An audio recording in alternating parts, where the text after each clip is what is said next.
เล่นได้ไหมเซิร์ฟขึ้นได้เลย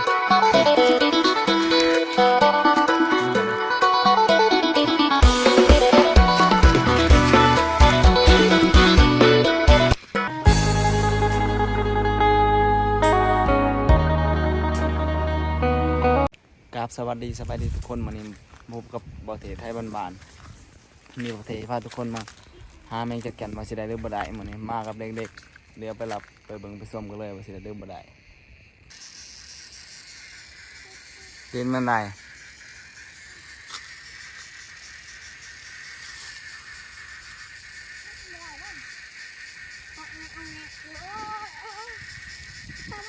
ฮะ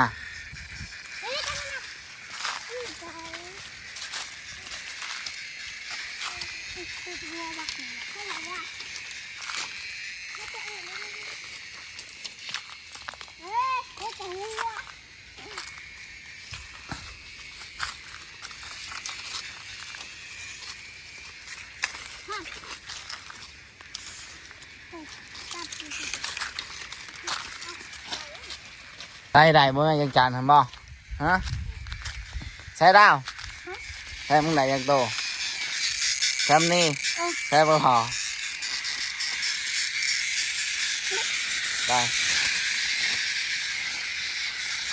ไป500ติดต่อ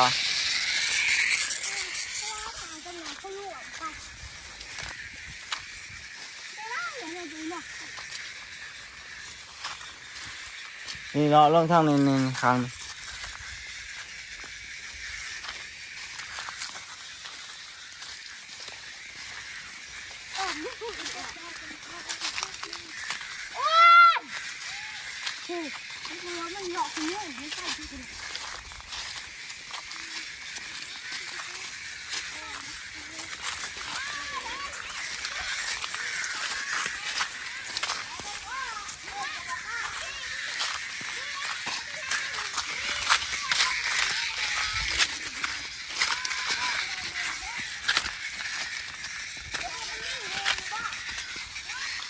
กู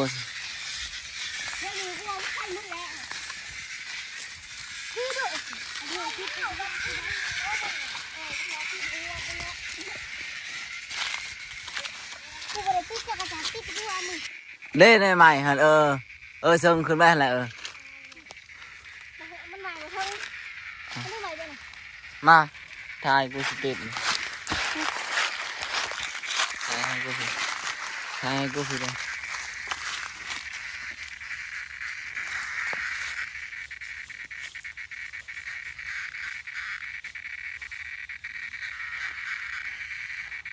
มาเลย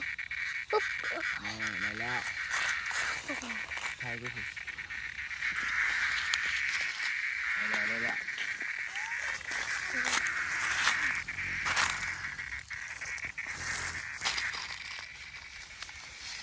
ที่นี่มันได้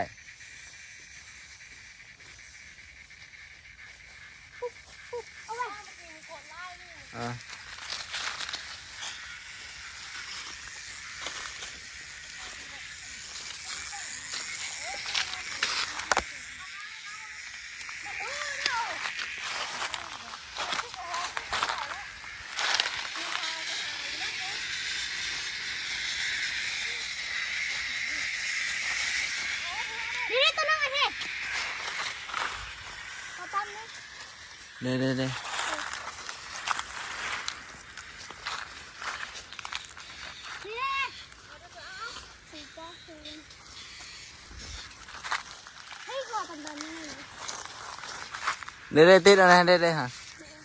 ก็ติวฮะ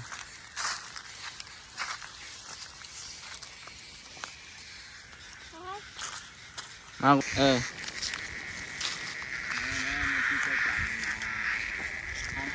ที่หะ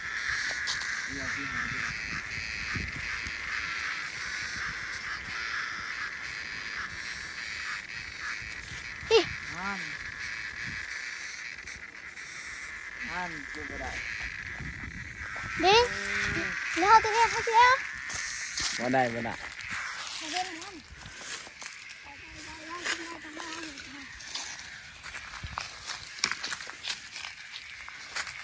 ตื่นทำอะไรเด้อ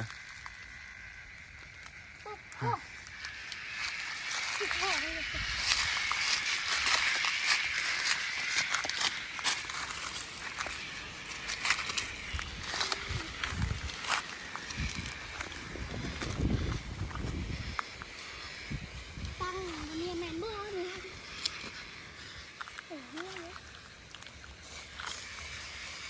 จะมั่งเลยละนั่นจุดเลิก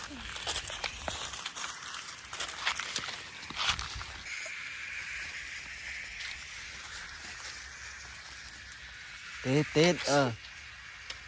ได้บ่มันนี่ ได้ช่วยบักตีก็ได้ข้างแถวบักตี ตีคล้องแถได้ดาวได้ติดดาว ที่เขาอยู่ในมาเห็นมันไอ้เลยตัวนึงเขาก็อยากติดเขาติดเลยมึงเดี๋ยวไปคนที่ลูกกัดเลยลูกเขาเลย นี่รอมันติดนะตัวนี้ บอกให้พวกเราติดของเรามึง นี่ได้นี่ในใหม่ชุดนี่ เฮ้ย นี่ เฮ้ย ในมือมึงอะไรรอ เท่าไร อะไรดาว มาบอก มาดูสิติดอัน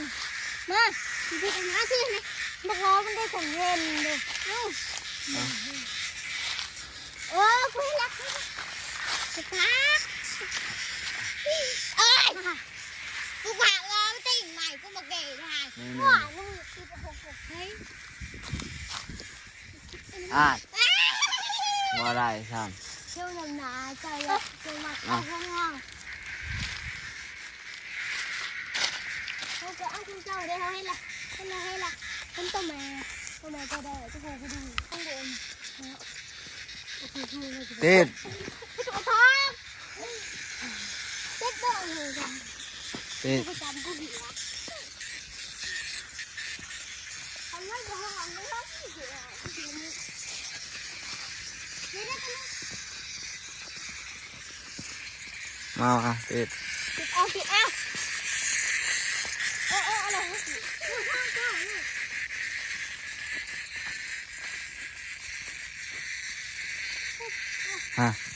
บ่ได้จักโต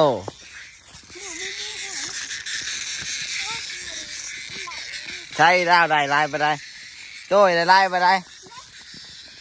ใช้พอนใช้ดาว ก็ได้ไม่ได้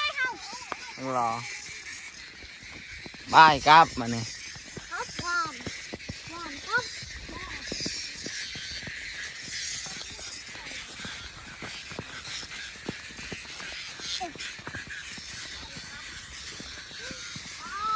โอ้ย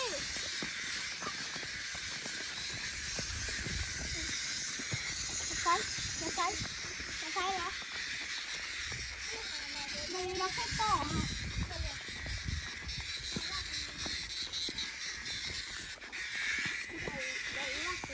ตู้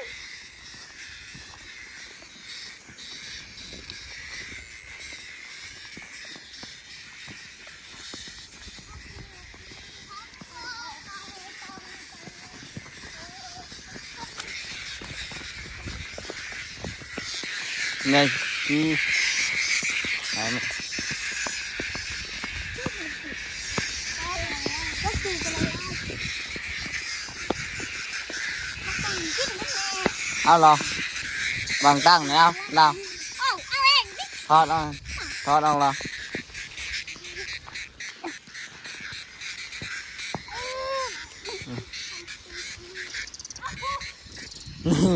ตั้งเหี้ย เนี่ย ใช่พอน หมดแล้ว เปิดมาเบิ่ง ไปห้าหมูเดียว เปิดมาเบิ่งดู โอ้ยรอได้อยู่ที่โต๊ะ หือ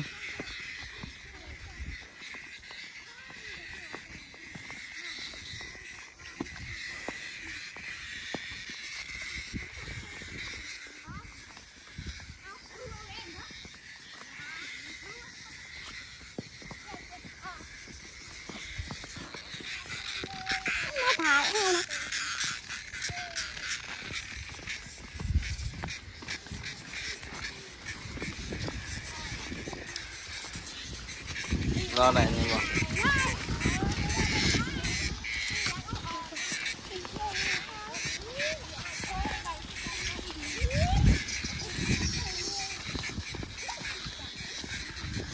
ถ้าเราไม่ยังแกนไหนบ่พอสาว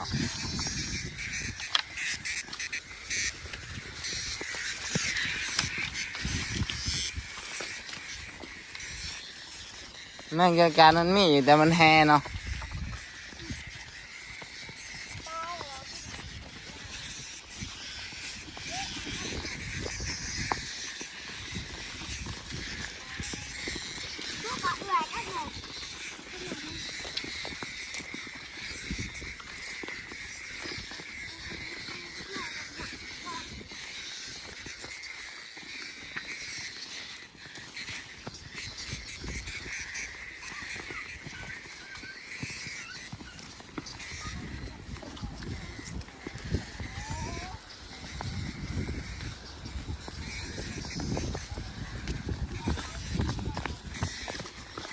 รอเบิ่งดู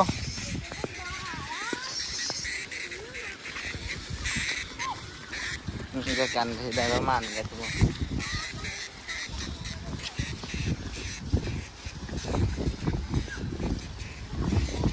คลิปนี้ก็จบเพียงสำนี้แหละ